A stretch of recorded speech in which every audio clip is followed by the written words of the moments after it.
Good afternoon and welcome back to the Supreme Court of the United Kingdom, where we're hearing the appeal in the case of Anwar against the Advocate General for Scotland. And Mr. David Johnson QC is making submissions now on behalf of the respondent. Mr. Johnson. Thank you, my Lord. My Lords, I've made a start on looking at the position in Scots law, and the proposition which I'm examining is that it's competent for the Scottish courts to make an order for interim diligence, even if they do not have jurisdiction to determine the underlying dispute. Now, the appellant throws up a series of objections to that proposition, and I'd just like to run through them quite rapidly. The first one, which my Lords discussed with the appellant's counsel this morning, is the proposition that this jurisdiction has been cut away by the 1987 Act as amended, because that is a complete code which excludes such a jurisdiction. That's in paragraph 3.3 of the appellant's case. Now, we've responded to that in paragraphs 10 and 11 of our own case. And very briefly, all I would say is this, that there's nothing in the Act which excludes this jurisdiction. There's nothing in the Act which purports to cut it down, and there's nothing in the Act which is incompatible with it. There are more specific points one can make about why this is not a complete code, and those indeed are helpfully made by Lord Drummond-Young in paragraph 41, which is on page 156. I don't propose to go to that. And finally, on this point, in my submission, it's important to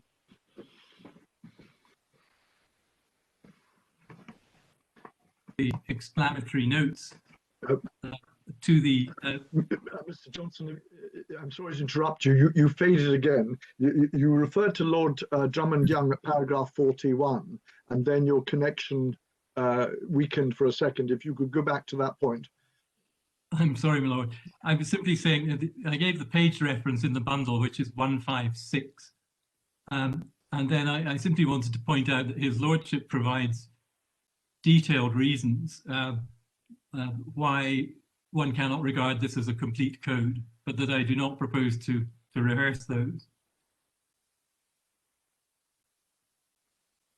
Then I was moving on to say that, as my Lord Hodge pointed out this morning, the explanatory notes to the 2007 Act, which introduced these provisions into the 1987 Act, excludes the proposition that it was intended to become a complete code. So I think that's all I need to say about that point. The second point the appellant makes is that it's unlikely anyway that the Sheriff Court has a power of this nature. And in my submission, that's simply incorrect. The correct question is, what is the correct construction of the 1987 Act? And in my submission, it's quite open, it's quite clear. It does not in any way restrict the jurisdiction to grant warrant to arrest to the Court of Session alone. So that point too is of no substance.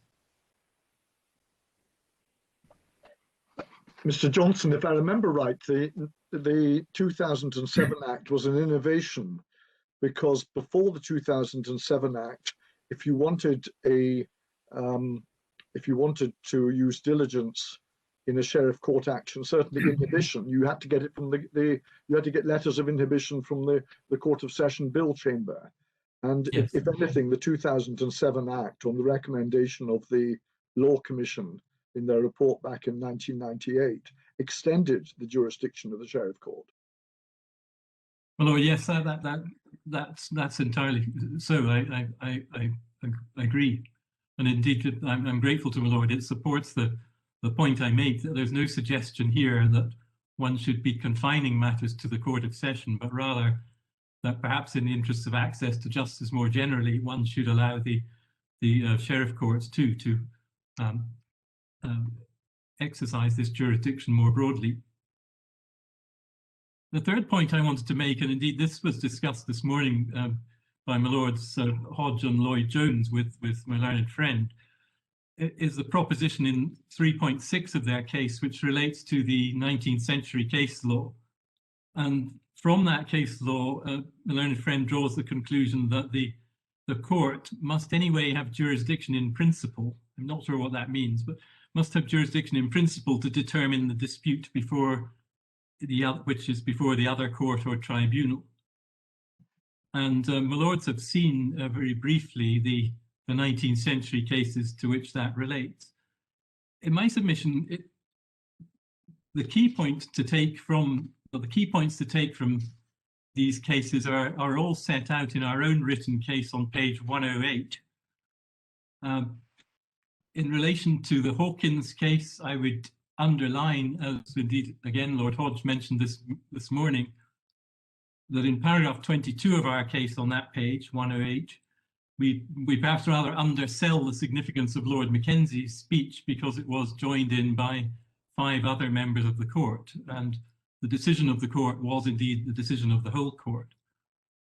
But reading on further down that page, paragraph 24, we quote what I would submit is the key proposition here, which is a quotation from the Fordyce case, where the Lord Justice Clerk said, "I do not think the competency of such an action as the present depends at all on the inquiry whether this court has jurisdiction to try the question on the merits between the parties."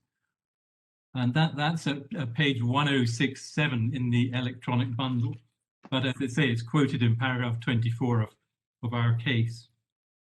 So the proposition that there must be jurisdiction over the substance is flatly contradicted by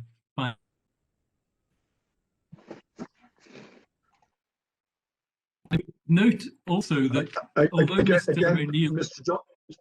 Mr. Johnson, I have to interrupt you again. Your connection was fading. You said that Mr. O'Neill's position was flatly contradicted by. Could you go back to that point? I'm sorry, my lord. There's nothing I can do to improve this connection. I'm sorry it's so unreliable. The point I was making is simply that was an observation made by the Lord Justice Clerk, summarising not just the decision in the case of Fordyce, but the whole bench decision in the Hawkins case. And he was pointing out that there was no need for there to be jurisdiction to try the merits in order for there to be jurisdiction to grant diligence. What I wanted to add to that was that although Mr. O'Neill described his own discussion of these 2 cases as a careful unpacking, it was incomplete in the sense that he proceeded on the basis that the courts had jurisdiction in both because these litigations were concerned with property in Scotland. In reality, if one looks at the reports, both of the cases were concerned with chancery proceedings. In Hawkins, chancery proceedings in relation to sums due under a partnership agreement. And in Fordyce, chancery proceedings about trustees' investment of trust funds. So the only reason there was a Scottish dimension was precisely because of the attempt to obtain security in the interim by means of applying for diligence to the Court of Session. I think the only other point I would take up among the various reasons given by the appellant for the absence of such a jurisdiction is in their paragraph 3.12, they place some weight, as indeed did the Lord President, on the use of the word action as opposed to application or claim in the relevant legislation. And perhaps I should invite your lordships to look at that on page 826, I hope.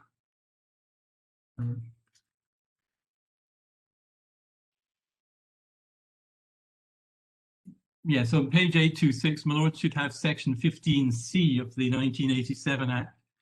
And the relevant point is subsection 2, where it says in this section and in sections 15D and following, the court means the court before which the action is depending. And so some weight was placed on the definition of court there and action there. But if my lords simply move on to the first of those sections, 15D, page 827, we will see there that it provides that a creditor may at any time during which an action is in dependence apply to the court for warrant on the dependence of the action. So it's quite clear that the subsection there is concerned with the court in which the writ seeking diligence is presented. It's not in any way purporting to describe the court or tribunal having jurisdiction over the substance. And therefore, in my submission, the point is not one of any significance. In relation to submissions made this morning, could I simply add this? The Civil Jurisdiction and Judgments Act, 1982, there was some reference made to section 27. I'm not sure if the intention was to suggest that there's no longer this ancillary jurisdiction in the court. If that is the intention, in my submission, again, the point is ill-founded, because section 27 has no application within Scotland. It is purely a cross-border provision. So if we were talking here about the ancillary jurisdiction of the Scottish courts with respect to employment tribunals, then section 27 does not apply. I'm sorry, I should say to employment tribunals in Scotland. I think that's, unless there are points on which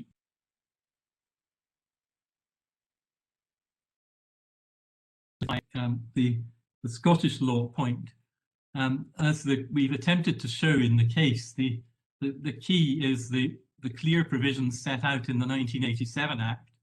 And could I pause you for a minute, Mr. Johnson? Lord Leggett wishes to ask a question. Apologies, yes. The argument seems to proceed on the basis that a claim for unliquidated damages for injury to feelings is a claim for a contingent debt. Now, that proposition is not at all self-evident to me, so I'm just wondering if there's some authority or basis for it. My lord, it's put in that way because section 15C deals precisely with contingent debt, and the notion is simply that if the damages claim has not yet been made liquid by an award from the tribunal which is capable of enforcement, then to that extent it is not yet properly described as a debt which falls due and owing. If that were wrong, then one would simply fall back on the ordinary regime that the courts anyway have jurisdiction to grant diligence in respect of debts which are due and which are resting owing. So in either way, one way or the other. Debts that are due, but, yes. But we're talking about the position of interim relief. I quite see that once you've got an award or judgment in your favour, then this applies. But at the time when it's just a claim for an unquantified damages, surely that is not, as a matter of ordinary, at least as English law, a claim in debt at all, future or contingent. There's no quantification yet. Well, in my submission, my lord, I don't have authority to hand, but in my submission, it is properly described as a contingent debt. It is a claim which has been put before a tribunal. There will be nothing payable until the contingency is realised, that the tribunal determines that there is a valid claim. But subject to that, there is a claim which can be recognised as having some value, which could be, for example, assigned because it is a piece of, well, in a sense, it is something of substance which is assignable and therefore on which one could do diligence. But is there any reason why it doesn't refer to damages in the Act? Was it established before the Act that you could get arrestment support of a claim for unliquidated damages? Presumably it was. Yes, in my that's the position so far as I'm aware, my lord. Although I'm not able to give your lordship authority right now. But yes, I don't think there's any particular obscurity about that as a matter of Scots law. But it's not just that you don't. It's contingent on you winning the case, but you can't even quantify the claim until findings could be made about the extent of your psychiatric injuries and so forth. No. That's so, my lord, but I mean, clearly that applies to any application in which, say, in a court action, for example, if one were to seek to arrest funds, it's necessary to form an estimate about the value of the claim and therefore the amount which the court ought to authorize to be arrested. So it's the issue arises in any event. Well, that's why I was just. But you might be able to show me an authority which shows that this is routinely regarded as covering a claim for damages. I'm very happy to do so, but I don't think I can do that in the next hour and a half. No. Thank you. Thank you, my lord. My lords, I'm proposing to move on to the question of effectiveness generally as a matter of EU law and indeed as a matter of common law. And in my submission, there's not a great deal of difference between the parties on the relevant legal principles. It appears that the real difference relates to how they should be applied in the present circumstances. And in that respect, it's really the submissions made by Ms. O'Neill to which I will devote most of my time. Before that, however, there are just a few points I'd like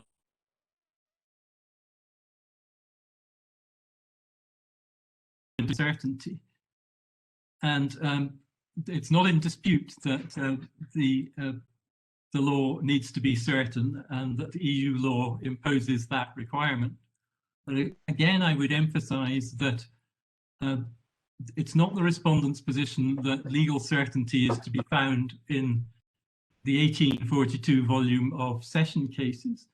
Rather, the proposition is that the 1987 Act itself, as amended, is clear and it sets out where and when and how diligence can be obtained from the court in security of a claim. We've set out that in paragraph 32 of the case, and I don't think there's much more I can do to elaborate it. My position is simply that the statute is clear, and that is compliance sufficient with the principles of EU law. The second point I'd make is... Sorry, if I could just interrupt before you move on. Yes. How do you square that with the argument you have to make that it's not a complete code? Because part of what you need to say is not to be found in the Act.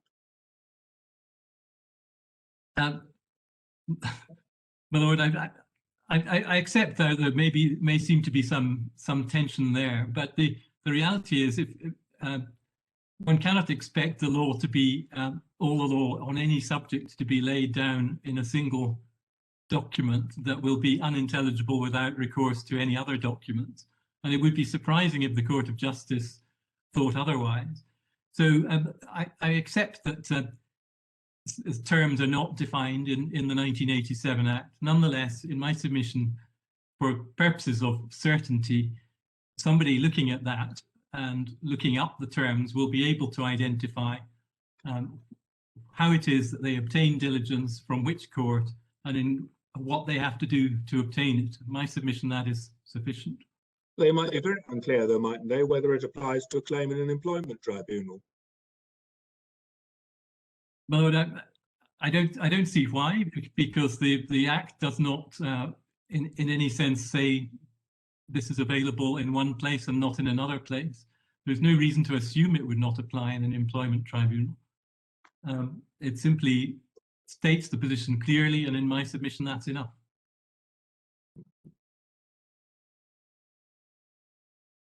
Mr. Johnson, I'm not sure I've quite understood your submission on section 15D of the Act.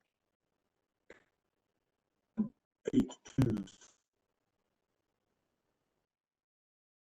I think you said it helped one to the view that one can take a wide view of the meaning of the action.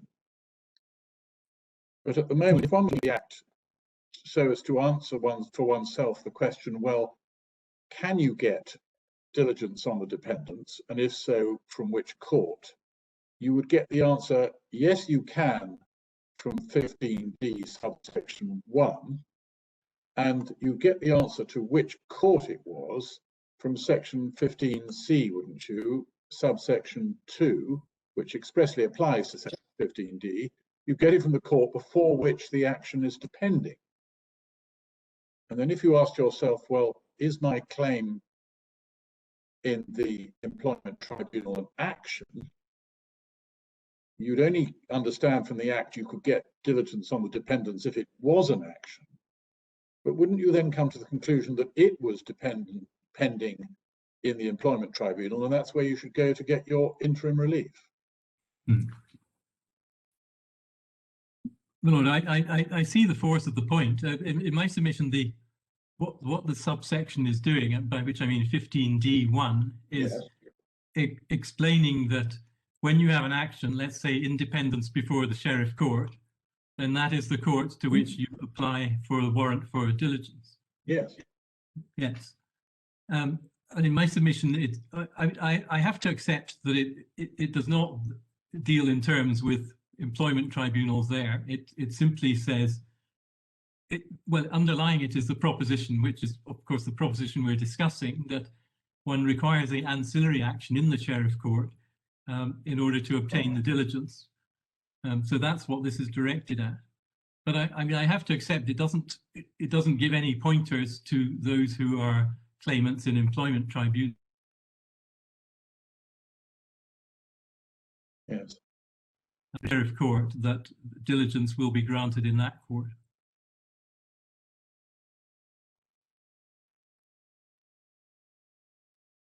I was thinking that if you say that the jurisdiction comes from the act, you have therefore, I think, on your submission to read section 15D on the dependence of the action as meaning you can have a pending action in a court which by another statute is expressed to have no jurisdiction to hear and determine that action. It's your concept of the ancillary action. Yes, I accept my interpretation requires one to be able to read that as covering ancillary actions as well. Yes. Okay, thank you. No, it's the next point I want to make is about the procedural autonomy of member states, looking at the question of effectiveness. Just to do that, Mr. Johnson, the idea of an ancillary action appears nowhere in the 1987 Act as amended, for the reasons that you've been discussing with Lord Briggs. Yes. I think it has been a relatively modern practice in cases where the jurisdiction of the court on the merits is excluded by arbitration to raise an action in the court in order to obtain the benefit of diligence, in the knowledge that you immediately had to assist it to await the outcome of the arbitration. Is that correct? My Lord, that is correct, and I should perhaps have mentioned it myself, but my Lords will have seen Lord Drummond Young discusses this in his opinion. But it is, I can't say it's universal practice, but it is very common in arbitrations for such actions to be raised, and they are purely for the purposes of obtaining security, of obtaining diligence against the event of the arbitration award. And as my Lord says, the consequence is that there's no purpose in seeking to progress the action, and therefore they are simply assisted or stayed in order that the security can remain in place, but no further proceedings are taken, the remainder being dealt with before the arbitrator. So the notion of an ancillary jurisdiction, although not in any way spelled out in this provision at which we've been looking, is certainly well established in practice. I'm grateful to my Lord for asking me to elaborate on that. Well, it really calls into question the idea that this is a relic of the early 19th century, because at least domestically, the ancillary jurisdiction in arbitration is an established one and a continuing one. Yes. Yes, I respectfully agree with that, my Lord. Yes. Could I ask, Mr. Johnson, does it survive the Arbitration Scotland Act? By which I mean, does the court's power to give interim relief by way of assistance of a Scottish seated arbitration depend upon starting an ancillary action, or is the jurisdiction completely freestanding under that act? My Lord, I'm not aware of any specific provision under that act, so I think it's I think it simply works in the way that I've been discussing with Lord Hodge. The Act, to a degree, spells out what we know was the common law before. Well, for example, one of the provisions to which Mr. O'Neill drew attention, Section 10, provides that the courts will give effect to arbitration clauses. But of course, that was long-standing common law anyway. Yes. So far as I'm aware, the position with diligence remains governed by the legislation on diligence rather than having been subsumed into the arbitration legislation. So I don't think Section 10 mentions this point at all. Section 10.1 is the standard principle that if you've contracted to go to arbitration you must go.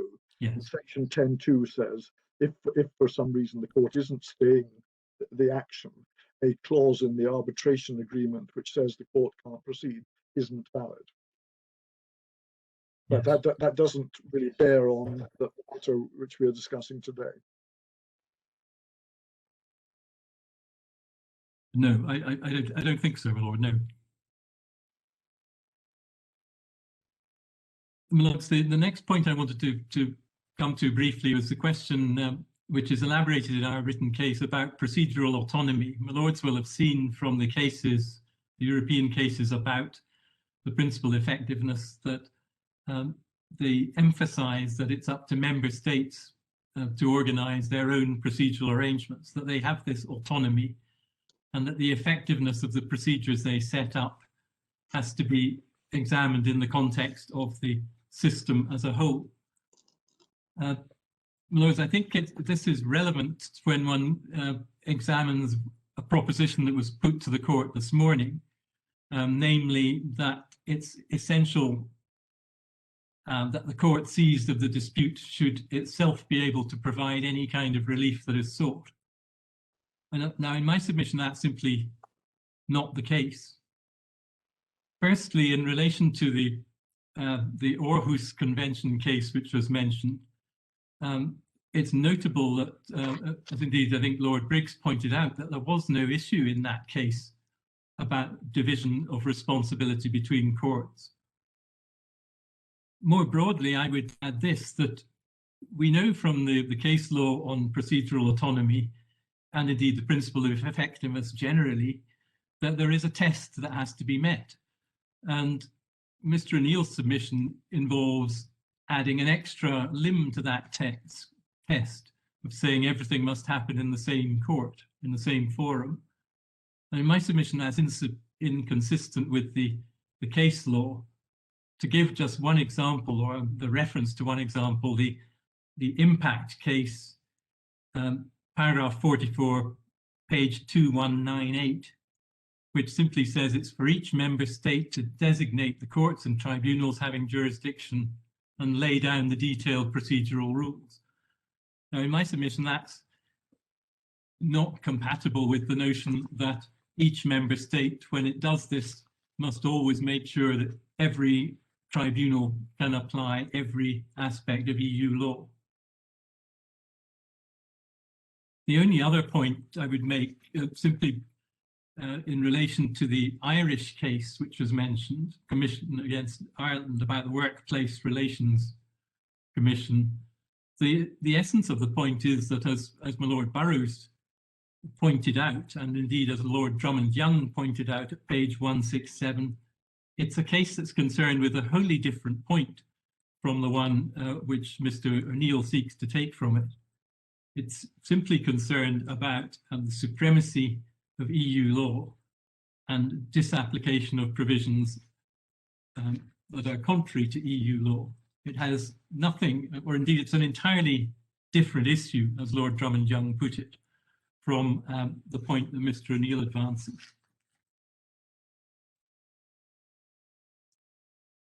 In relation to the principle of effectiveness more generally, the test is well known and is set out in the cases for both parties.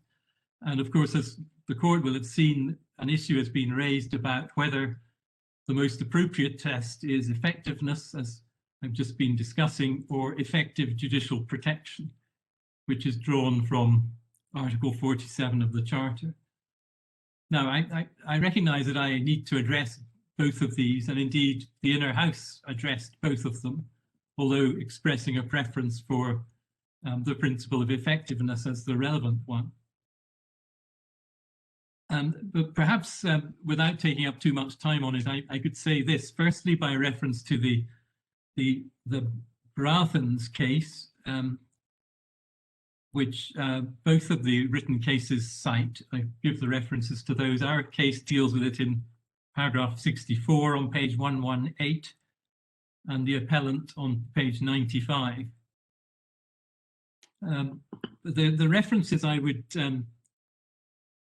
take from the case, though, and I should perhaps say that this is the opinion of an Advocate General, and as of yesterday, the Court of Justice had yet to issue its judgment. On page 1207 in paragraph 68,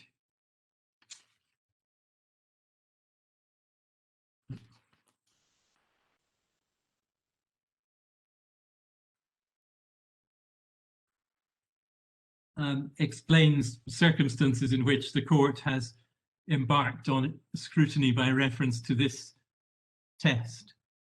And it's notable there that in the second sentence there, the emphasis is placed on whether national law ensures effective judicial protection by allowing the person concerned to assert before a court his or her rights under EU law.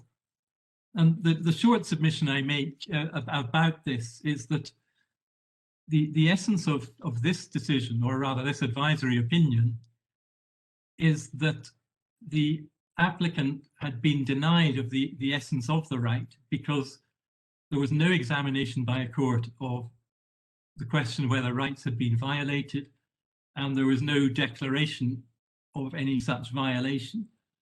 And therefore, it was clear that the court could legitimately say that the applicant had been unable to assert EU law rights before a court.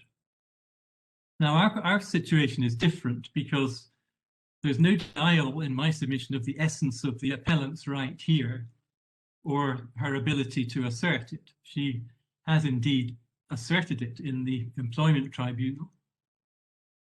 And it's really based on that analysis that I would submit, as indeed I think the Inner House concluded, that one should be looking at the principle of effectiveness. That's to say, whether something is practically impossible or if excessively difficult. Nonetheless, obviously, I recognise that just as the Inner House did, I needed to address the test of effective judicial protection, and probably most readily done by reference to another case to which both parties refer in their written cases, namely the Pushkar case. And if I could invite your lordship just to turn up a few paragraphs in that case. The first of them is on page 2265.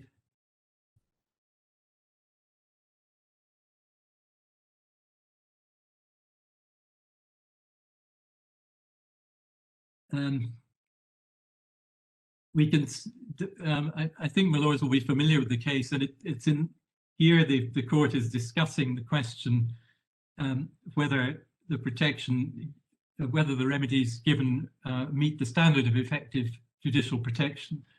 At the bottom of the page in paragraph 62, one can see that the court holds that the requirement to exhaust administrative remedies was a limitation on access to the court, and it then considered whether that could be justified.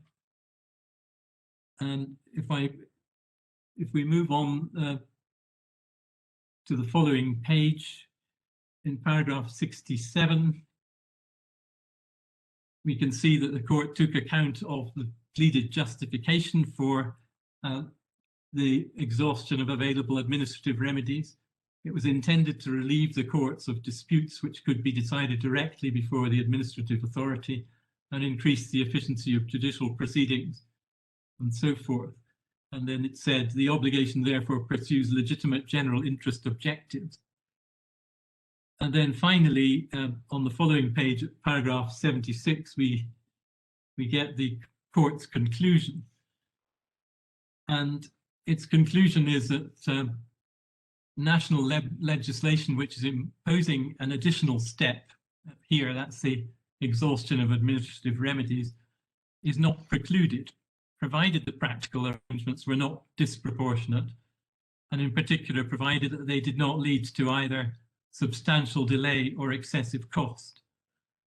And in my submission, that's the test which I require to meet, and indeed I think that's the test which the Inner House applied in reaching its view. And it's here, I think, that I come to deal with the Commission's intervention, because it's essentially in the Commission's intervention that this court has been presented with the arguments in place do not amount to effective judicial protection. So I propose to deal with the three topics which Ms. O'Neill covered this morning. Firstly, the more general evidence from the reports and consultations she mentioned. Secondly, the affidavits. And thirdly, very briefly, the convention rights that she mentioned. So first on the general evidence, by which I mean evidence not specific to... Before you get going, Mr. Johnson, I just wanted to ask you, before you embark on this, a criticism was made of paragraph 31 of your case, suggesting that you got the burden of proof the wrong way around. Was that a valid criticism, or was it a mistaken one? Well, I do accept the burden is on the state to justify its own arrangements. What I think we had in mind there, however, is that this is an appeal. It's up to the appellant to show that the courts below went wrong. The appellant has really put nothing in issue. The appellant indeed has largely agreed with the approach that the courts below took, not lodged any additional evidence, but simply on the basis of a disagreement with the conclusion seeks to appeal to this court. I think that, so to that extent, I would not agree with the criticism made, because in my submission it fails to recognise that it's up to, the appellant must do something to advance her own case, albeit I recognise as a matter of EU law that there are obligations incumbent on the state.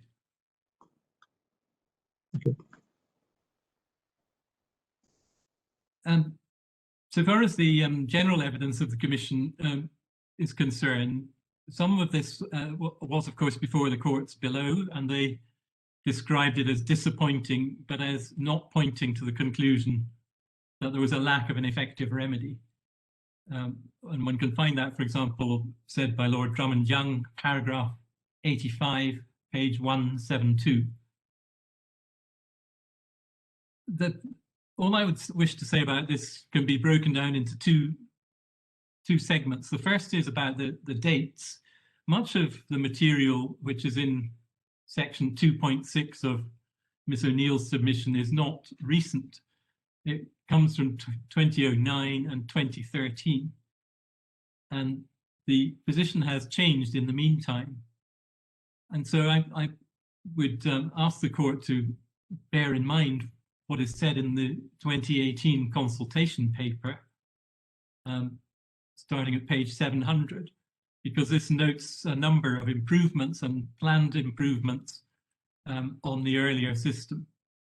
And in particular, as my lords have seen or will see, it refers to the Employment Tribunal Award Penalty Scheme, which was introduced in 2016, and certain improvements that have followed as a result. It also refers to the proposal to introduce a scheme to shame employers who fail to pay Employment Tribunal awards, along the lines of the existing scheme, which does the same for a national minimum wage.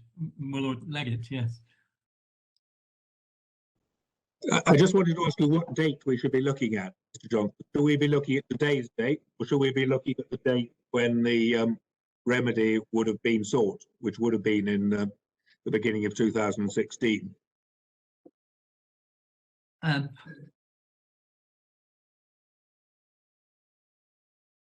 I think the relevant date is probably the present, because we're faced with a claim of a continuing failure to comply with EU law, as I understand it. The alternative for damages for failure to provide an effective remedy to the claimant. Yes, on that basis, then, if one looks at it at the date of the claimant's claim to the court, I think that is 2016 or 17. So it ought to take account of the improvements made up to 2016, but it cannot take account of any basis that the court need not take account of. Say, if there were recent improvements this year, that those may not be of assistance in deciding in relation to the appellant's own rights. The second point I wanted to touch on was the content of the Commission's general evidence.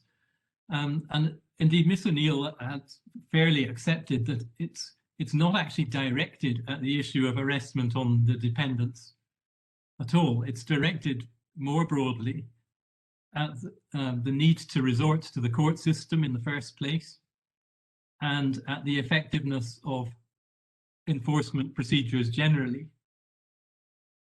And she also drew attention to a point that I would make, that the government has stated that it intends to undertake wide-ranging and comprehensive reforms of the process for civil claims and judgments. Now, I accept, and indeed the recent consultation document says as much, that there are problems with the enforcement of awards, and there is a need for things to be done about that. So there's no complacency about that issue. But these problems are not connected with the specific point in relation to which this appellant is seeking a declaration. Her declaration relates purely to arrestment on the dependents of an employment tribunal claim. And that's a different thing. We're putting the same point in a slightly different way, that the wider problems will not be addressed purely by regulating diligence on the dependents. And conversely, the effectiveness of diligence on the dependents cannot be assessed by looking at the wider question of enforcement, which brings other difficulties to the fore, as the consultation paper shows. And I would contrast that with the position in Unison, because as the panel knows, there the claimants sought an order quashing the fees order as being unlawful.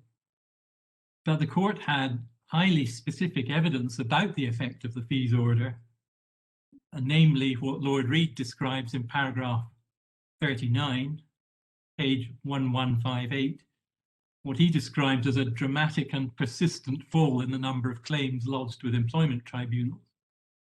So that was evidence directly relevant to the order which was sought.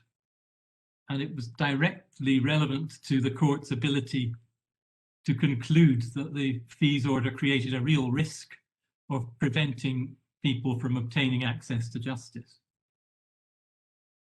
Now, I would contrast that with the present case where we do not have any such direct evidence, direct connection with the remedy which the appellant seeks.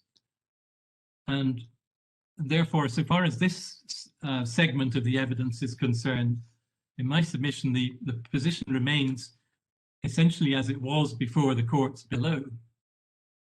Of course, the evidence about enforcement of awards is concerning, but it does not justify a conclusion about the effect of the absence of a power in the employment tribunal to grant warrant to arrest on the dependents.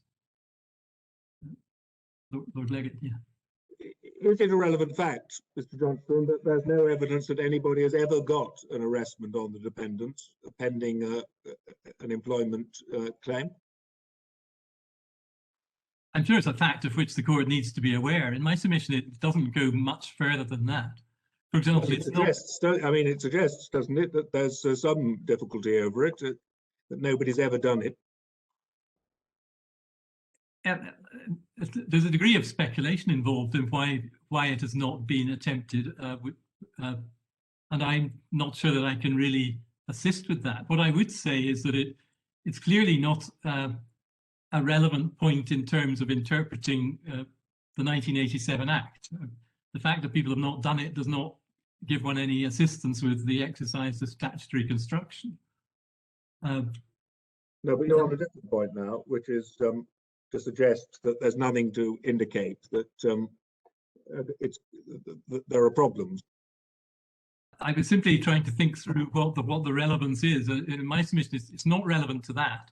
Its relevance is, I think, simply that the court is able to take account of it as without having an explanation, a clear explanation why, that there is an absence of, this is not something that has typically taken place. And of course, we have the survey evidence, which Ms. O'Neill has taken the court to this morning. I don't think I can really assist on this point, however. One of the difficulties, Mr. Johnson, may be that I don't think we've got details, have we, of how commonly arrestments are now used since the 2007 reforms, because when I started out in practice, they were 2 a penny. You had them as of right, and you didn't have to prove that the defender was verging on insolvency or that he was dissipating his assets. You just got them. My impression, it may be no more than that, is that they are, compared to those days, now comparatively rare. But am I wrong about that, or do you have no information? I certainly don't have any specific information, my lord, but the way my lord puts it, I would respectfully agree with that. I mean, it is undoubtedly the case that until the reforms, bringing the legislation into the form with which this court's concerned, until those reforms, all you had to do in a summons or a writ was type in the words warrant for arrestment and inhibition on the dependents, and the court, the effect of the court stamping or signating those papers was that you had the warrant. Nobody asked any questions, and of course it was not placed before a judge. Nowadays, obviously in the interests of protecting the rights of those against whom these orders are sought, these are scrutinized by judges, but and therefore I think it must inevitably be the case that there are fewer than there were, because they involve well, they have to pass a sift or a scrutiny, but I couldn't say what numbers there are in practice. Mr. Johnson, Could I just ask as a Yes, point of information following on from that? Was the previous system applicable to interim applications as well as post hearing? You were just able to go along as of right in advance of any hearing and obtain this sort of security, were you? My lord, yes, that's exactly right. I mean, it probably seems odd looking at it back from today's date. But I suppose following up my lord's point in conjunction with what Lord Hodge said a moment ago, when I was, well, earlier in my practice and perhaps also in Lord Hodge's practice, one did come across applications for recall of arrestment or inhibition more commonly because obviously they had been obtained ex parte and therefore first notification a person might have was they would be served with this and the diligence already been put in place. So they would be straight back into the court to seek recall of the order. But yeah, the short answer to the question, my lord, is yes, indeed, it did apply at the interim stage, and these were purely ex parte applications. Lord Briggs.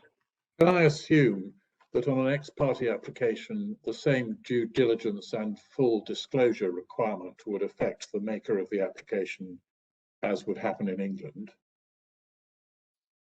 My lord, I'm hesitate to embark on the comparison. What I would say is that in Scotland, and maybe this is my lord's point, I hope so, you would seek the order for diligence, as we used to say in Latin, periculo patentis. So it's at your risk if you seek an order for diligence and it turns out that it was unwarranted, although it was ordered by the court, then you would be exposed to the risks, if expenses followed from that were found to be unwarranted.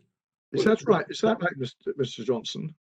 Under the old system, wrongful diligence, didn't you have to prove malice and want of probable cause? I mean, I'm not sure if we need to go down this road because this is what Mr. O'Neill would call legal antiquarianism, in a sense. Can I ask a more modern question? Yes. Does a cross undertaking in damages have to be given? No.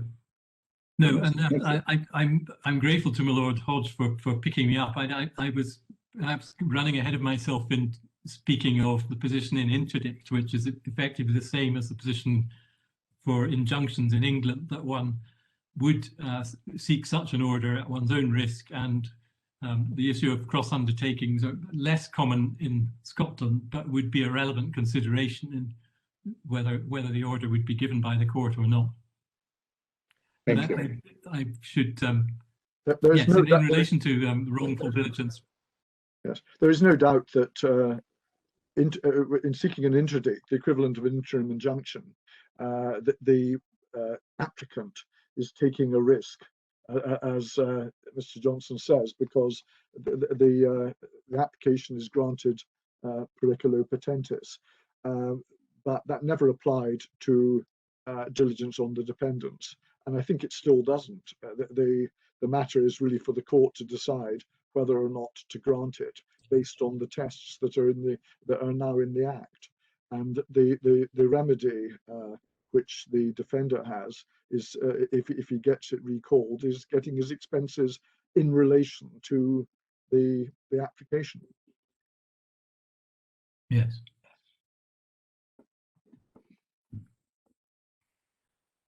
Lords, I'm proposing to move on to make some observations about the affidavits which the Commission has produced, which were, of course, not before the courts below. I don't take issue with their contents. It's important, of course, to put them into the relevant context. And I think I've mentioned this already, but if looking at it from the point of view of the courts below, the inner house applied a proportionality analysis, in effect, to deciding whether the remedies were effective. The reference to that is paragraph 68 on page 165. So in short, what it asked was whether the difficulty and the cost of raising ancillary proceedings in the Sheriff Court were excessive. And its conclusion was that that was not the case. Now, it's of some significance, I would suggest, that the appellant does not challenge that approach or maintain that it involved any error of law. Instead, all we have is a disagreement with the court's assessment, with its conclusion. And the disagreement is not backed up by any evidence. Indeed, the only evidence which bears on this is the evidence produced by the Commission. The most relevant evidence for the appellant might indeed be the fact that she did instruct ancillary Sheriff Court proceedings to obtain interdict. But I don't seek to make anything of that.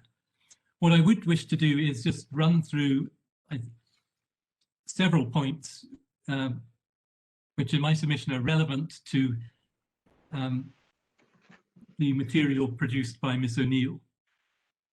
The first one is this, that an application to the court for warrant to arrest on the dependents would not be a standard adjunct to every employment tribunal claim.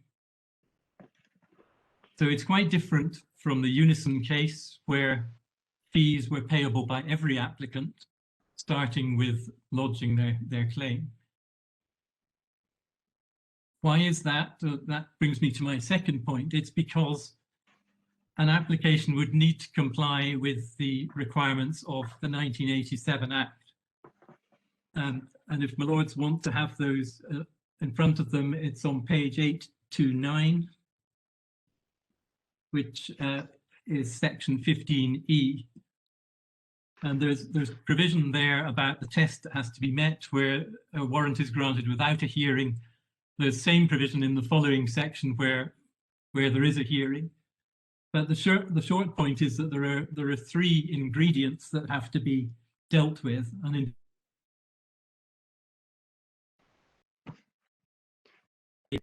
the first is there has to be a prima facie case.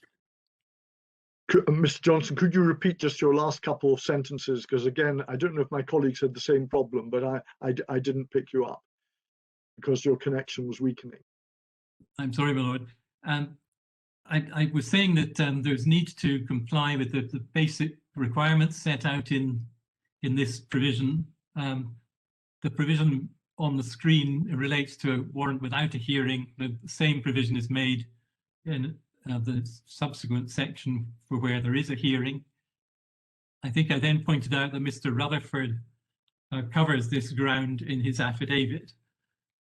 Just to keep it short, we can see that there are three requirements. Firstly, a prima facie case on the merits of. Then secondly, reading this short, a real and substantial risk that enforcement of any decree would be defeated or prejudiced by reason of the debtor being insolvent or verging on insolvent, or removing, disposing and concealing and so forth of assets, unless the warrant were granted. So that's the second point. And the third one is that it must be reasonable in all the circumstances, including the effect on any person who has an interest. So if that's why I said before that clearly we're not dealing with every case. To have a reasonable prospect of obtaining diligence, there would have to be a real and substantial risk that the debtor would be unable to meet any award when it was later made on grounds of insolvency or dissipation of assets.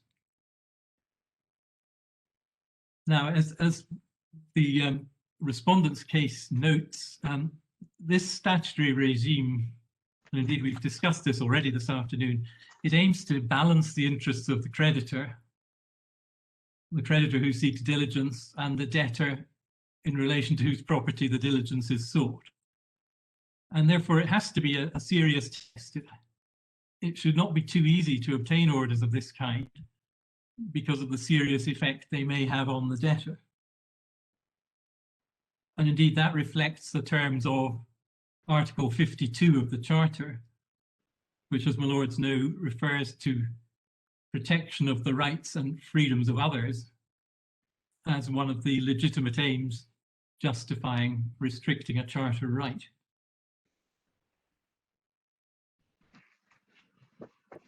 The next point I'd make is this, that although the application has to cover these three matters, there is nothing inherently complicated about it.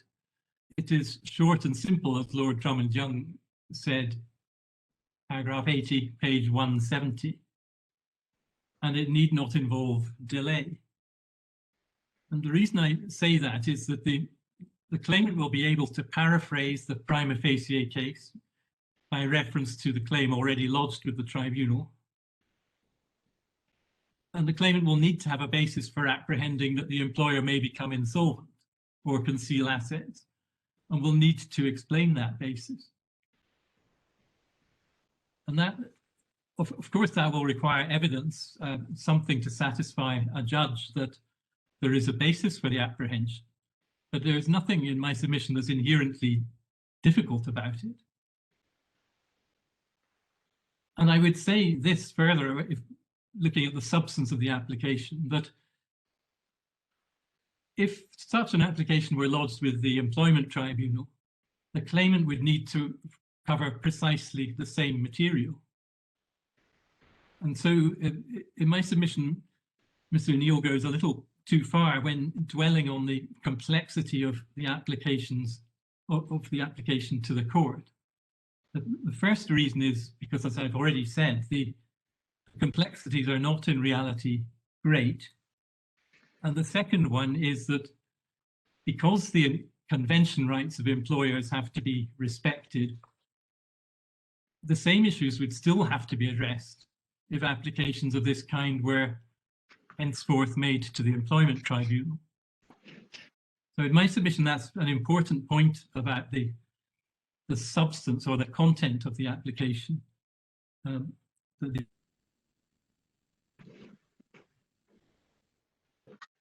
the court. Or again, Mr. Johnson, you're fading. If you could go back over the last sentence that you were making once you've heard from Lord Legate.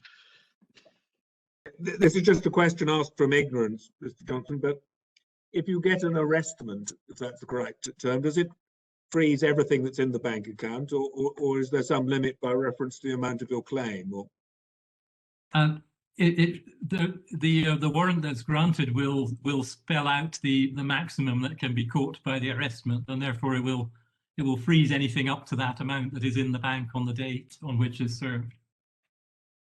So you have to have some quantification of your claim for the purpose of the remedy. Yes. Thank you. Yes.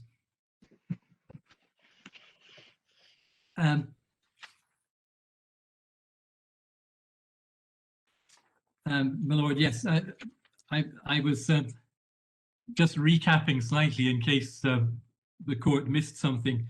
Owing to the broadband difficulties, I was simply emphasising the importance of recognising that whether it's the employment tribunal or the court that were responsible for granting warrants for diligence in these circumstances, the same issues would need to be addressed. So if, as Ms. O'Neill suggests, these are complicated issues that you can't expect private individuals to deal with, that remains true if we're talking about the tribunal dealing with diligence, just as true there as it would be true in the Sheriff Court. So in that sense, it is a neutral point. It doesn't point in one direction or the other. Now, from there, I wanted to comment on some of the observations which were made about the cost of making an application to the court. And I'm not disputing the figures that Mr. Rutherford puts forward. I simply wish to draw attention to a few relevant points for the context. The first one is this, that since, as I've already said, the application is a straightforward one, it's difficult to understand why counsel should ever need to be involved, or why the application should need to be in the Court of Session. And of course, I recognise that the Commission does not suggest that that's the case. So the reality is, in my submission, that the court should be testing this on the basis of the application having to be made to the relevant sheriff court. Now, there, obviously, applicants can appear through representation, or they may appear, as they commonly do nowadays, as litigants in person.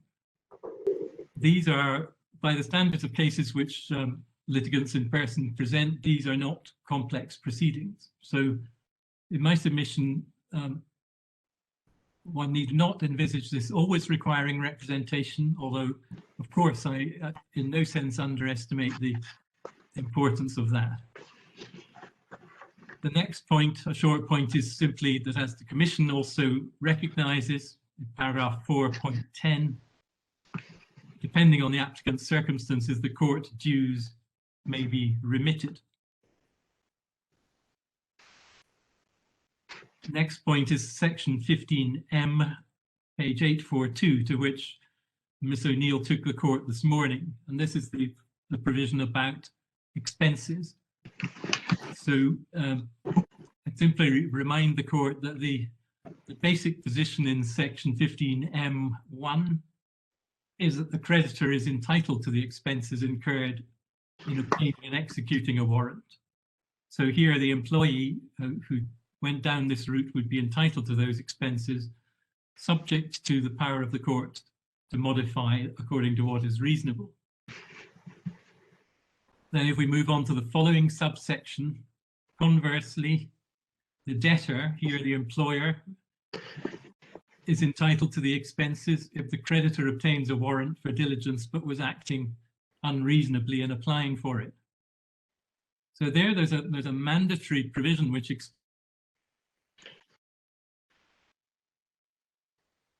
award and expenses, but only if the application is unreasonable. Just to, again, your connection interrupted there, Mr. Johnson, but I think the point that you were making was that there was a mandatory award in favour of the debtor, but only if the creditor was acting unreasonably. My lord, yes. Again, I apologise, but that's exactly what I was saying. Yes. And more, I would add only this in relation to that, that more generally, it would not be equitable that a person who successfully opposed an employee's warrant application for diligence should have to bear the cost of doing that invariably. But there is, of course, the overriding discretion of the court to modify the position on expenses. So that's all I want to say about the expenses in any detail. The next point I would make, however, is this, that some of the expenses to which the Commission draws attention would be incurred regardless of the forum in which an order for diligence was made. So it doesn't matter whether you get the order from the court or an employment tribunal, you would still have to bear the costs of serving the schedules of arrestment and so forth via sheriff officers.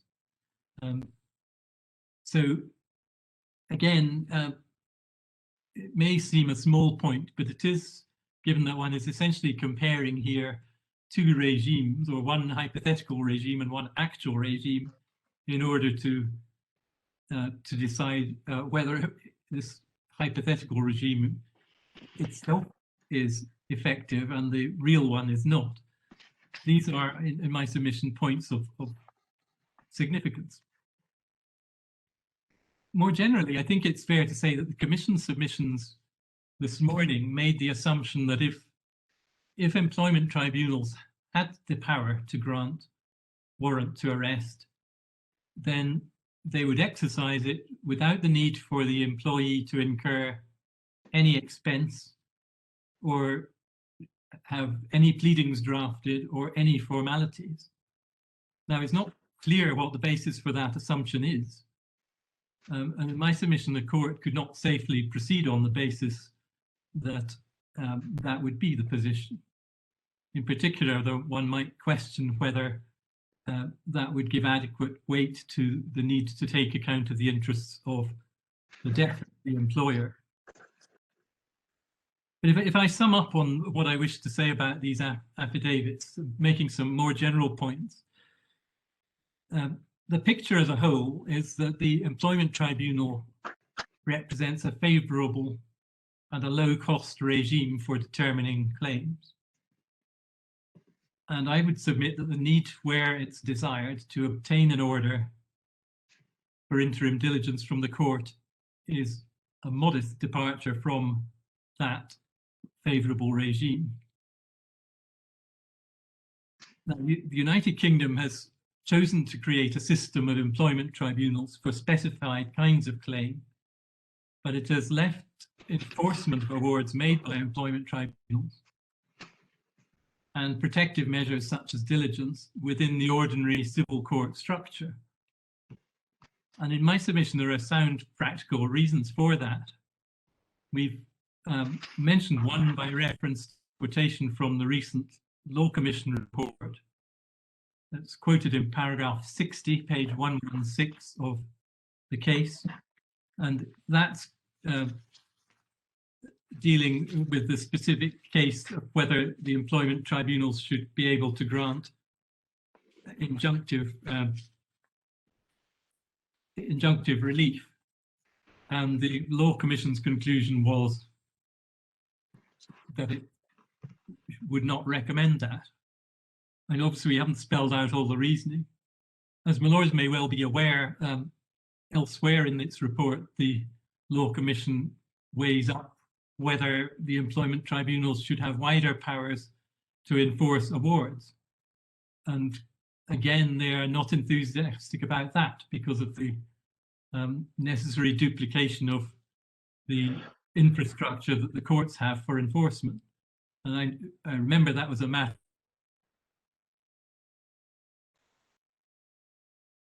So what I would take from it is that there are sound practical reasons for a division of responsibility of employment law related claims being dealt with in the tribunal, but wider issues, or shall I say more general issues of enforcement of civil remedies and protective measures such as diligence, which raise often similar questions, those matters being reserved to the civil courts. Now, I accept that it's a consequence of that the claimant will incur some expense in a case in which an application for diligence is made. My submission is that expense of that level, which arises in a subset of the total number of claims before Scottish employment tribunals, and in the wider context of the modest costs involved before those tribunals, is proportionate.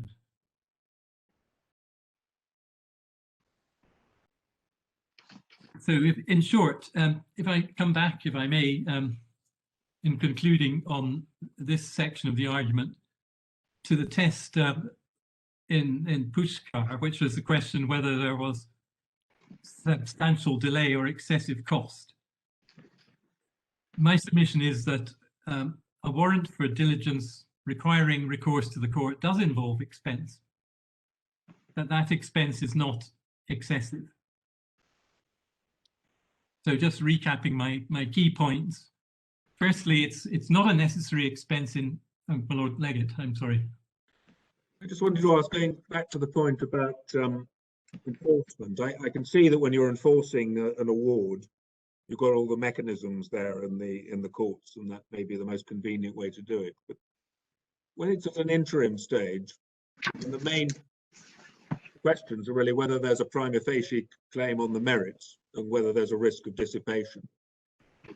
I will not say that the obvious person to decide whether there's a prima facie case on the merits is the judge who's competent to deal with the merits. And the risk of dissipation, anybody can assess really. It's not very complicated. And this isn't letting loose the tribunal with all sorts of injunctive powers. It's a fairly narrow remedy, the arrestment, fairly specific remedy. Could one not say along those sort of lines, it's actually would be much more convenient to have that aspect dealt with by the employment judge? I accept that it could be done. It is a possible way of doing it. But clearly, it doesn't follow from that the current system is in any way in breach of any of the requirements of practical effectiveness. One might say, in terms of, for example, assessing the convention rights arguments that would arise in relation to the balancing exercise, whether the grant of diligence should be made, that judges who deal with this routinely will be able to deal with that more readily than employment judges, but I wouldn't seek to push that point very far. In my submission, it's simply these are two methods. Either is a possible method, either would be a compatible method of providing it satisfy the various tests we've been looking at. So I don't know if that answers the question. Yeah, thank you.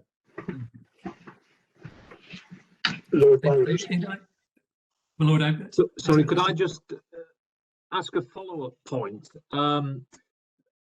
Looking at this from the perspective of an English lawyer, and it may be that this isn't at all appropriate way of looking at it, but when interim freezing orders were introduced, they were regarded as extremely draconian, so much so that only High Court judges were at that stage permitted, I believe, to have that power. And even today, there are certain restrictions on which judges can actually deal with these sorts of matters. Are you making anything of that point at all in your submissions?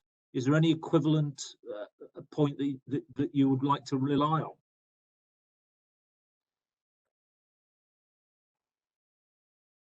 Lord, so far as the jurisdiction to grant these orders is concerned, as my Lord will have seen in Scotland, the view has been taken that the sheriff courts are able to deal with this. But in my submission, in our written case, the line we have taken on this is not precisely in the way that my Lord has just formulated the point, but it is along the same lines, that because awards of diligence of this kind have, or potentially have, a very serious effect on the employer, say on the employer's business, they require to be weighed up seriously to make sure that the employer's convention rights and other rights are adequately taken into account. And that being so, there's much to be said for having decisions of that kind made by people with judicial experience in doing so. And I think that is along the lines of the point that my Lord is putting to me. While albeit we don't in Scotland reserve this kind of application or this kind of jurisdiction to the Court of Session, nonetheless, it has only been made available to courts, and one might indeed say that it's a good reason why it should be, not just because of their experience, but because of the need for it to be all the factors to be adequately weighed before an order of such significance is granted against an employer. Could you just have a bit on Scottish practice, on which I need some education? In a employment tribunal case, where partly because discrimination is alleged, which releases some of the upper limits, as I understand it, and partly because they can be quite heavily litigated and for large sums, who is likely to chair the employment tribunal that would hear such a case? Would it be someone who, if not doing that sort of work, might be on other days of the week sitting in the sheriff's court, or not? I think nowadays, generally, under the sort of modern tribunal system, they are full-time employment judges who have been appointed from the profession. And I'm not aware that, but I'm not certain about this. I'm not aware that there are part-time employment judges, but it's possible that it's possible.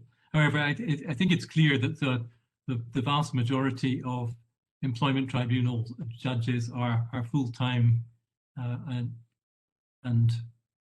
those are the only tribunals in which they sit. They don't take part in other chambers of the first-tier tribunals, for example. Thank you. Well, I'm just going to recap my key points in relation to this assessment of what's involved in having to go to the court to obtain a warrant for diligence. First point is this: it's not a necessary expense of every case. It will only arise where there are proper grounds for apprehension about the employer's financial standing. Second, some of the expenses will be incurred regardless of the forum in which warrant for diligence is issued. And third, the same questions of law and fact will arise regardless of the forum because of the need to respect the rights and freedoms of the employer. And fourth, the statutory regime which we've been looking at, which governs the expenses of applying to the Sheriff Court, balances the interests of parties, taking into account the reasonableness of their conduct. And it seems likely that a similar regime would be needed if warrants were to be granted in the employment tribunal. And finally, we have to view the proceedings in the round as a whole. And that diligence will only be appropriate in a subset of the total number of claims, and possibly successful in an even smaller subset. And secondly, that the expense involved in making claims before employment tribunals is relatively modest. So in short, Mr. Johnson, I'm sorry to disturb you yet again. I picked up only part of that. You said we had to view the proceedings in the round as a whole, and then you listed certain items. Could you repeat them, please? Yes, my lord, and apologies again. Those items were to take account of the fact that applications for diligence will only be appropriate in a subset of the total number of claims, and indeed successful, presumably, in a smaller subset, and that the expense involved in advancing claims before tribunals is relatively modest. So in short, if one looks at the picture as a whole and one asks the question, is the expense excessive? My submission is that it's not. It's conceded that expense is involved, but my submission is that it's not excessive. And accordingly, if one applies the appropriate test, the current procedure satisfies the requirements, whether one is viewing it as under the principle of effectiveness or effective judicial protection. My lords, that leaves me only with two very short points to make. The first was about the principle of equivalence. This is not addressed at all in the appellant's written case, and it was addressed only very shortly at the end of his submission this morning.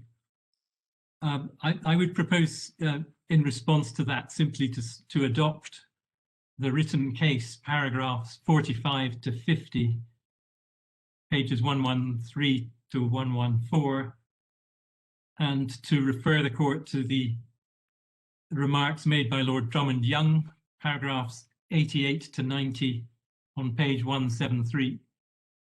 And the short point, which both of those passages make is that the correct comparator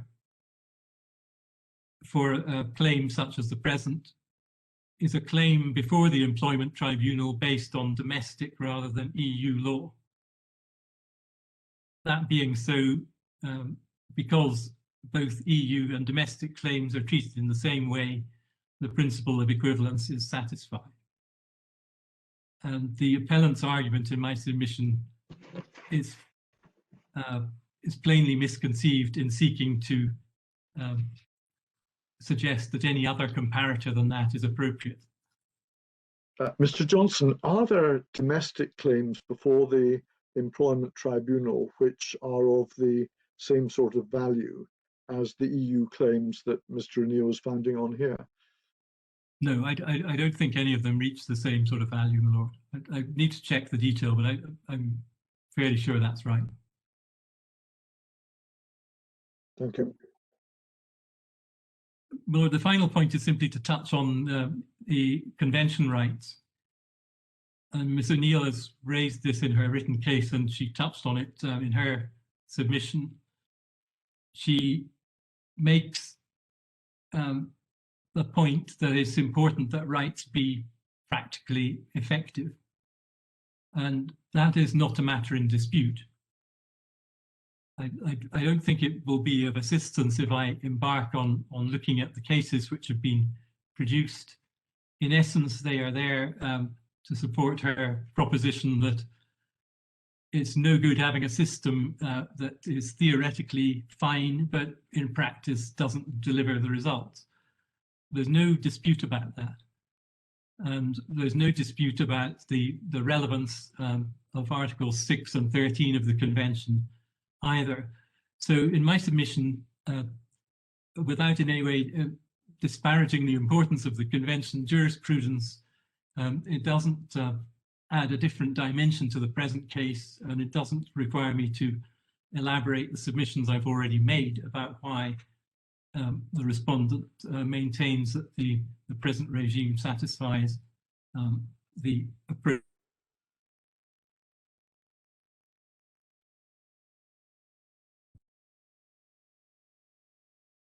My lords, those are my submissions on behalf of the respondent. Mr. Johnson, I know you've been labouring through no fault of your own under broadband problems. I have to ask you to repeat the very last submission you made, just the last 30 seconds of it, because you did disappear briefly. Thank you. I'm sure it'll be a relief to all when I stop speaking, but I'm not sure precisely what I said. I think probably what I said is that I recognise the importance of Articles 6 and 13 of the Convention, but because there's no dispute about the need for remedies to be practical and effective, and because indeed, I didn't say this, but I'll say it now, but because we accept in our written case that there is a common law requirement that remedies be effective, that's in paragraph 30, and we also accept that there's a right under EU law to effective interim protection, that's in paragraph 67. Because that's accepted, and because we've been scrutinising the appropriate tests under EU law, in my submission it's not necessary for me to add anything further to deal with the Convention rights submission. And I've given an approximation of my previous rendition of the closing paragraphs of my submissions, but those are my submissions in support of the respondent's case, and I move your lordships to refuse the appeal. I don't see any enthusiasm from my colleagues for further questions, Mr. Johnson. Thank you very much indeed. Mr. O'Neill, your reply submissions, and I do recognise that you have banked 5 minutes. I'm very much obliged for that recognition, my lord, and I hope I wouldn't even need to eat into the bank. It's really, as usual, just a number of discrete points arising from Mr. Johnson's submissions and from the questioning of that. First of all, and so therefore I'll be rather jumping about a bit. But picking up on what your lordship was asking about how valuable cases are in the tribunal, of course there is a cap on most cases, the unfair dismissal cap of, and it varies, but it's set from year to year, and I can't quite remember what it is, but it's something like 70. It's 70 of 75,000 maximum, but otherwise 1 year of the annual wage. It's some sort anyway, but very much a cap. And interestingly and importantly, the cap doesn't apply in discrimination cases because of a decision by the Court of Justice in a case called, as I recall, Marshall against South West Hampshire Health Authority in about 1994, where the cap, which was then applied to all cases, including discrimination cases, was found to be contrary to by the ECJ on a reference from directly from the Employment Tribunal, in fact, to be contrary to the principle of dissuasive sanction and effective remedy. So these are principles which bite, and they bit enough that the cap was removed for discrimination cases generally in the Employment Tribunal, but that was because most of the discrimination cases fell within the ambit of EU law. Now, all of them now do, in fact. In terms of who decides on discrimination cases, certainly when I did my brief training to be a part-time employment tribunal judge, part-timers were not allowed to touch discrimination cases because they were so complicated. They were reserved for full-time employment judges alone, and they were given special training on the complexities of equality law precisely because of the issues around EU law, etc., which arose and which, as I've already said, encouraged a number of employment tribunal judges to make a direct reference in quite a number of cases to the Court of Justice on the EU law points arising. So that's that point. My Lord, turning now to the issue of the explanatory notes, because that was picked up by Mr. Johnson. Lord Hodge referred me to a passage in what he said, or what he understood to be the explanatory notes, to the effect that section, as I understood it, the passage was section 169 inserts a new part 1A into the 1987 Act. This new part sets out a new regime for the granting, execution, effect, recall and expenses of diligence on the dependents, and replaces some of the pre-existing common law on this. And as I recall, my Lord Hodge emphasised the sum of. I've, over lunchtime, looked into this. As far as I can make out, in fact, those notes which my Lord Hodge has referred to are not the explanatory notes which were before the Scottish Parliament. They are, as far as I can work out, and it says at the start, they have been prepared by the, gosh, my computer's crashing now. They've been prepared by the the Scottish Executive. They were not before the Scottish, yes, it says paragraph 1, these explanatory notes have been prepared by the Scottish Executive in order to assist the reader of the Act. They do not form the Act and have not been endorsed by the Scottish Parliament.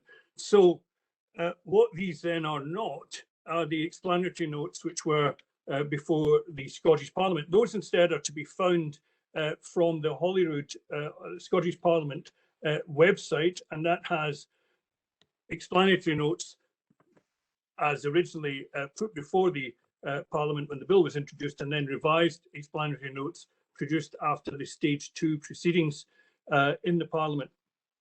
And in contrast to the passage which my Lord Hodge quoted at me, what this says is section 156 inserts a new part 1A into the Death of Scotland Act, and then this new part sets out a new regime for the granting of diligence on the dependents and replaces the common law on this. So the explanatory notes, which are actually before the Parliament, as opposed to the gloss which appears to be made by the Executive subsequently, the Parliament understood that it was granting a new regime which replaced the common law. Now, of course, explanatory notes have to be treated with a certain caution, and in the time I've had there are two useful cases on that, just underlining the caution which should be exerted. And they're both, in fact, the Imperial Tobacco cases against the Lord Advocate. Both, but the first case is before the First Division of the Inner House, and that was to do with the extent of the powers to ban, I think, vending machines for tobacco, and the issue was whether or not the reservation of aspects of the Sale of Goods Act, etc., meant that it was beyond the competence of the Scottish Parliament. Now, before the Inner House, the court was there referred to what were called explanatory notes, but it turned out that these were explanatory notes which had not been prepared and put before the Parliament, but rather those which had been prepared subsequently by, in that case, the Scottish Office. And in that case, although the court referred to those, or at least the Lord President referred to those explanatory notes, he did so with some caution on the basis that they were not, in fact, the notes which had been referred to and were part of the basis upon which Parliament had passed the Acts. But Lord Reid, paragraph 88 to 89, highlighted the difference between those two kind of explanatory notes. As he says, the explanatory notes on which counsel for the respondent relied are a commentary on the Scotland Act prepared by the Scotland Office and produced in 2004. They were never before Parliament. As a commentary, the notes may be of assistance to a reader of the Act, but they're not admissible as an aid to construction by the courts. And then he refers to the observations of Lord Stane in the Westminster City Council against National Asylum Support Service case, which was where there was some discussion by Lord Stane alone about when you can use explanatory notes. And Lord Reid, at paragraph 89, just underlines, as Lord Stane observed, what is impermissible is to treat the wishes and desires of the government about the scope of statutory language as reflecting the will of Parliament.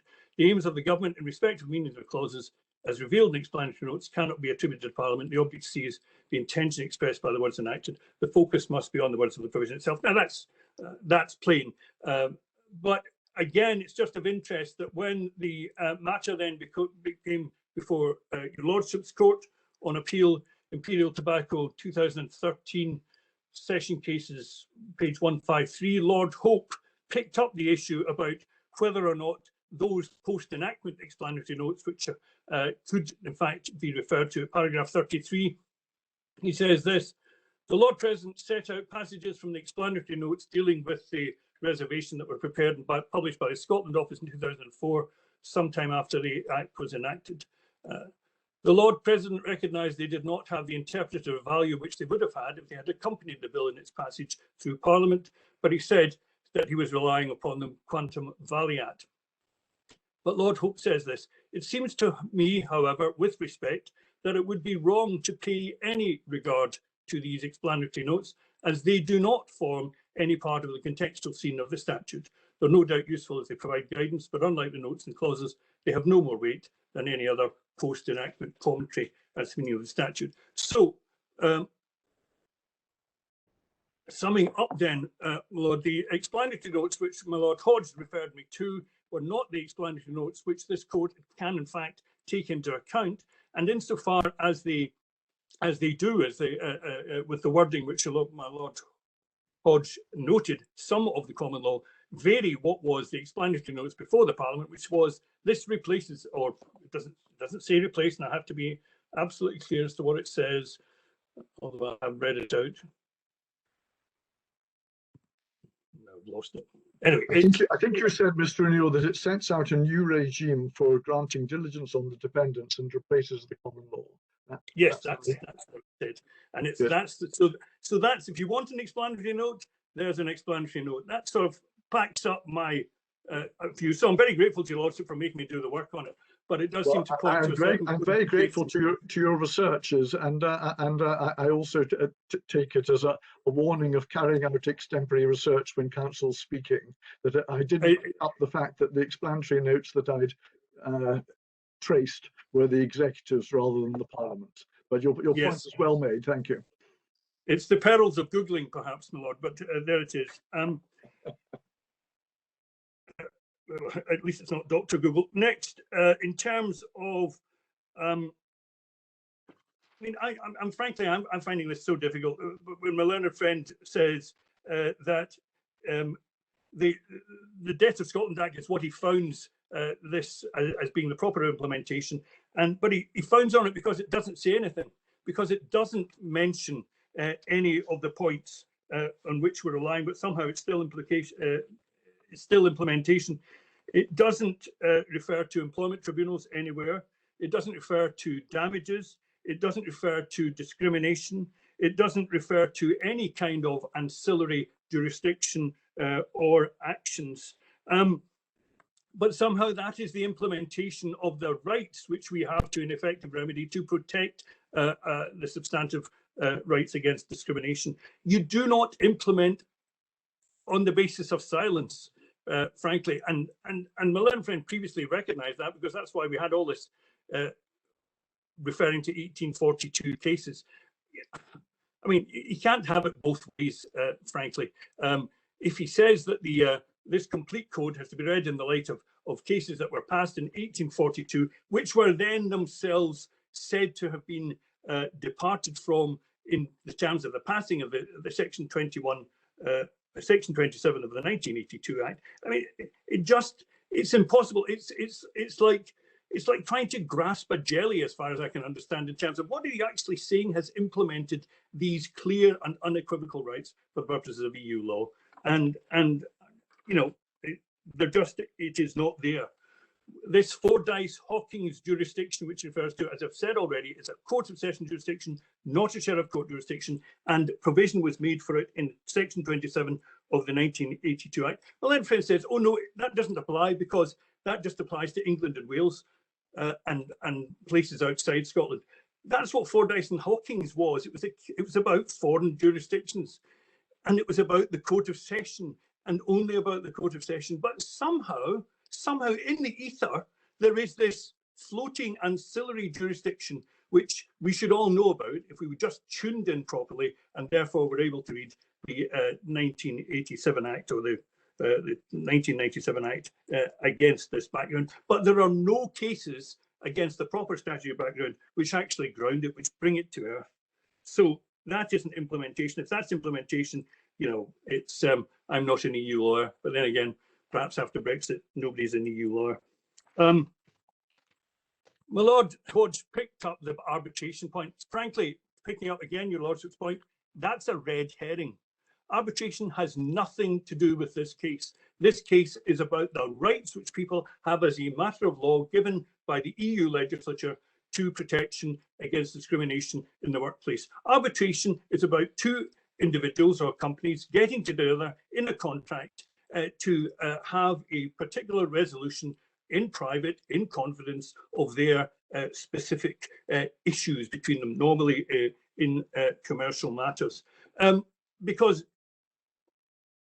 one should be careful not to see or look at this through the prism of commercial lawyers. This is not a commercial law case. This is not an arbitration case.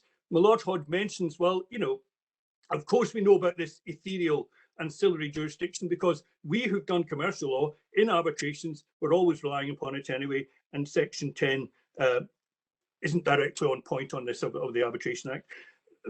But always look at the things in context. What jurisdiction was being exercised by the Court of Session in relation to the conduct of arbitrations? We are told by West and the Secretary of State for the Home Department that it was a supervisory jurisdiction. It was akin to what in England would be judicial review jurisdiction, which, as was said in West, didn't make in Scotland a distinction between public law and private law. But what we do know from that is that it was a jurisdiction peculiar to the Court of Session and could not be exercised by the Sheriff Court. So again, once we push down on this, we can find no actual basis, no solid ground for saying that the Sheriff Court has this ancillary jurisdiction, which is somehow against the background of which the provisions on diligence on the dependents have to be read.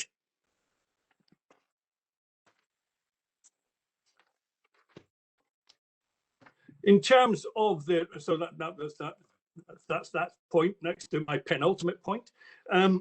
In terms of the period of breach, the period which my Lord Legate, I think, asked about, the period of breach in this case is between when the ET1 was put in, that initiated the action before the Employment Tribunal, and when the judgment was handed down, because that's when we're looking at diligence on the dependents. And that would be between the 24th of September 2015 and the 24th of August 2016. That's the relevant period. Now, it's interesting when you look at Article 258 decisions taken by the Commission against member states for non-implementation, because a lot of the time the member states will then say, but we have now implemented it. And the court says, that doesn't matter. We still have a finding of breach, because the relevant date for the purposes of breach of Article 258 is the date of the pre-action letter from the Commission. So for my learned friend to say, oh, well, everything's so much better now, really doesn't help. You have to focus on, was there a remedy available in implementation in these periods? And there is not. As I understand it, my learned friend made a number of references to, well, things are getting better, aren't they just? And the Taylor review of matters.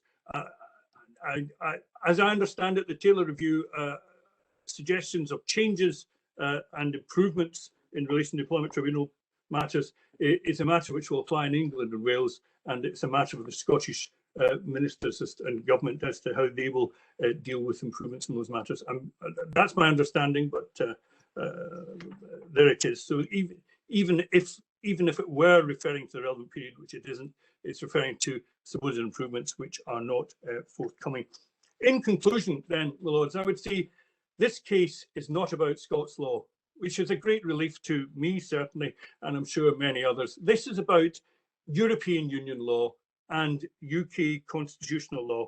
It is about whether or not there has been adequate implementation in national law of the undoubted rights in EU law to effective remedy and dissuasive sanctions. Nothing which my learned friend in any way said actually addressed that point. We have seen the tests which require proper, clear implementation in terms, not looking at an amorphous body of past case law, but looking expressly at a rule of law which is established in law, which sets out what one's rights are. And as we have seen, all we get is silence and nothing in the code on diligence on the dependents actually directly relates to or applies to this case, which is precisely why no employment lawyer in history to date has actually ever thought to rely on these provisions, and precisely why there has been the enforcement gap, which the evidence produced by the intervener and spoken to by Ms O'Neill exists. This is not a theoretical and illusory problem. This is a real problem in the real world, caused in part by not just the failure to implement in terms, but by excuses that the implementation which we've got, the kind of materials on diligence on dependents constitute proper implementation. As I say, they don't, because they don't actually refer back to the source of the rights which are protected. That's been one of the developing themes in the Court of Justice, is that if you're going to implement, then tell people where their rights come from, tell them that they are EU law rights, because one has greater potential for remedies on the basis of the primacy of law. So I think those are all the points I was wanting to make, Lords, in reply. Mr. O'Neill, thank you very much. You have used your bank time and extended marginally into overdraft, but the court doesn't mind that. Well, I'm very grateful. The bench is very grateful to counsel for presenting their submissions, both the parties and the intervener, and also to those who assisted you in the preparation of the materials. This is a matter to which we will have to give careful consideration, and we will produce a judgment on this important matter in due course. The court is now adjourned.